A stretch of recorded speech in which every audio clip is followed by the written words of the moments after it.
এই ভুয়া মুক্তিযোদ্ধাকে শনাক্ত করে সর্বোচ্চ সর্বোচ্চ শাস্তি নিশ্চিত করা উচিত। আমার আপন মামা প্রাইমারি স্কুলের টিচার রিটায়ার্ড হয়ে গেছে, কিন্তু সে কিন্তু যুদ্ধ করেছে, কিন্তু সে মুক্তিযুদ্ধের সনদ পায় নাই। অবসরে যে মুক্তিযোদ্ধা ভাতা নিতেছে খাইতেছে, এটা অন্যায়। ভারতের ট্রেনিং নাই দিকে মুক্তিযুদ্ধ সার্টিফিকেট নেই নাই। আসলে যে ভুয়া মুক্তিযোদ্ধা যারা রয়েছে এদের ব্যাপারে যে পদক্ষেপটা নেওয়া হয়েছে, যে যদি এখান থেকে স্বেচ্ছায় কেহ এই জায়গা থেকে তার নিজের ভুল বা অন্যায় বুঝে এখান থেকে সে চলে যায়, পদত্যাগ করে, তাহলে তাকে সাধারণ ক্ষমা করা যেতে পারে। বাট যারা ভুয়া মুক্তিযোদ্ধা হওয়ার পরেও, যে অনেকের এরকম আছে 1971 সালে তার পূর্ণাঙ্গ বয়স হয়নি, আবার অনেকের জন্ম 1971 সালের পরে হয়েছে, এমন অনেক ভুয়া মুক্তিযোদ্ধা দেখা যাচ্ছে যারা মুক্তিযোদ্ধার তালিকায় থেকে সকল সুযোগ সুবিধা ভোগ করতেছে।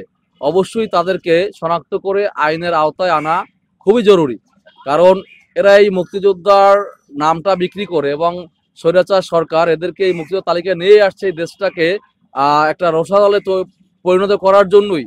কারণ এরা এই মুক্তিযোদ্ধা সেজে এই দেশটাকে রোষানলে নেওয়ার জন্য বা স্বৈরাচার সরকারের পক্ষ হয়ে কাজ করার জন্য সর্বোচ্চ কাজ করেছে। এই জন্য আমি আমার জায়গা থেকে বলবো যে এই ভুয়া মুক্তিযোদ্ধাকে শনাক্ত করে সর্বোচ্চ শাস্তি নিশ্চিত করা উচিত।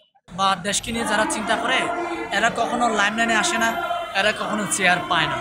এখন যারা কিনা তেল মারতে পারে, যারা কিনা দেশকে ভালোবাসে না, দেশকে বিক্রি করার জন্য সবসময় পায়তারা করে, এরাই চেয়ার পায়, এরাই হাইলাইট হয়, এরাই সবসময় সুবিধা নিয়ে থাকে।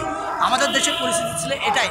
তা আমি মনে করি কি আমাদের বাংলাদেশে 71-এ যারা কিনা প্রকৃতপক্ষে আমার আপন মামা প্রাইমারি স্কুলের টিচার রিটায়ার্ড হয়ে গেছে, কিন্তু সে কিন্তু যুদ্ধ করেছে, কিন্তু সে মুক্তিযুদ্ধের সনদ পায় নাই। কিন্তু যারা কিনা আসলে যুদ্ধ করে নাই এরা মুক্তিযুদ্ধ সনদ পেয়েছে। আমি এই জন্য মনে করি যে আমি খুব খুশি হয়েছি যারা কিনা ভুয়া মুক্তিযোদ্ধাদের সনদ বাতিল করা হয়েছে। আমি চাই যে প্রকৃতপক্ষে যারা কিনা যুদ্ধ করেছে ওরা অগ্রাধিকার পাক। ঠিক তেমনি আমি আরেকটা জিনিস খেয়াল করছি, এই 2024 সালেও যারা কিনা এই 24-এর বিপ্লব করেছে, যারা কিনা মাঠে ঘাটে ছিল, যারা কিনা 15 বছর ধরে এই ফ্যাসিস্ট হাসিনাকে টানানোর জন্য ওরা কাজ করেছে, এদের আসলে প্রকৃত মূল্যায়ন ওরা পাচ্ছে না। মূল্যায়িত হচ্ছে কেনা যারা কিনা এই 15 বছরে তেল দিয়ে বেরাচ্ছে নানা মহলে নানাভাবে, ওরাই আজকে সুযোগ সুবিধা নিচ্ছে। আমি আসলে খুব দুঃখ যেমন পাই, আমি আনন্দিত হয়েছি যে একটা কাজ শুরু হয়েছে যারা কিনা আসলে সত্যিকার অর্থে মুক্তিযোদ্ধা না, ওদেরকে বাতিল করার। আমি মনে করি এই 2024 সালেও যারা কিনা প্রকৃতপক্ষে যারা অঙ্গহানি হয়েছে, যাদের হাত পা হারিয়েছে, যারা মারা গেছে, এদের সুযোগ সুবিধা পাবে। এরা আসলে বাংলাদেশের একজন শহীদ এবং বীর, বা যারা বেঁচে আছে এরা গাজী হিসেবে এরা বেঁচে থাকবে এবং ওদেরকে সম্মানিত করবে বাংলাদেশের সরকার। মুক্তিযোদ্ধা তারা অধিকার তাদের প্রায় সঠিক, আর যারা অবসরে যে মুক্তিযোদ্ধা ভাতা নিতেছে খাইতেছে, এটা অন্যায়। এটা অধিকার তারা প্রাপ্য নয়, এটা জনগণের অধিকার, এটা সাধারণ মানুষের অধিকার। তারা সাধারণ মানুষের যে অধিকারটুকু তারা ফিরিয়ে নিতেছে, এটা সঠিক না, এটা তাদের শাস্তি পাওয়া উচিত।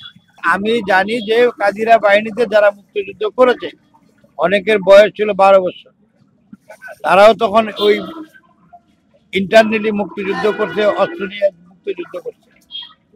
এখন এদেরকে যে পরবর্তীতে সরকার এক্সিকিউট করছে আন্দোলনের মাধ্যমে, কিন্তু সমস্যা যে অনেক মুক্তিযোদ্ধা দলীয় ভাবে আইছে, যাদের বয়স 5 বছর 7 বছর, তারাও দলীয় মুক্তিযুদ্ধ হয়েছে।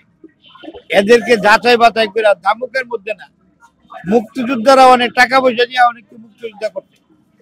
মুক্তিযুদ্ধকে যেমন ধরেন আমি মুক্তিযুদ্ধ করি, তো আমার বয়স 15.5 বছর, কিন্তু অভ্যন্তরীণ করেছি বিদায় ভারতের ট্রেনিং নাই দিকে মুক্তিযুদ্ধ সার্টিফিকেট নেই নাই। কারণ মানুষ মনে করবে যে দেশের মধ্যে যুদ্ধ করেনি, তারপরে যে মুক্তিযুদ্ধের ক্যাম্প ছিল এবং ক্যাম্প থেকে সেখান থেকে মুক্তিযুদ্ধ করেছি, কিন্তু আমি তো সার্টিফিকেট নেই নাই। কেন নেই নাই? মনে করে বুয়া। সেই যে মুখে অনেকেই তার বাপ রাজাকার, সে মুক্তিযুদ্ধ সার্টিফিকেট দিচ্ছে।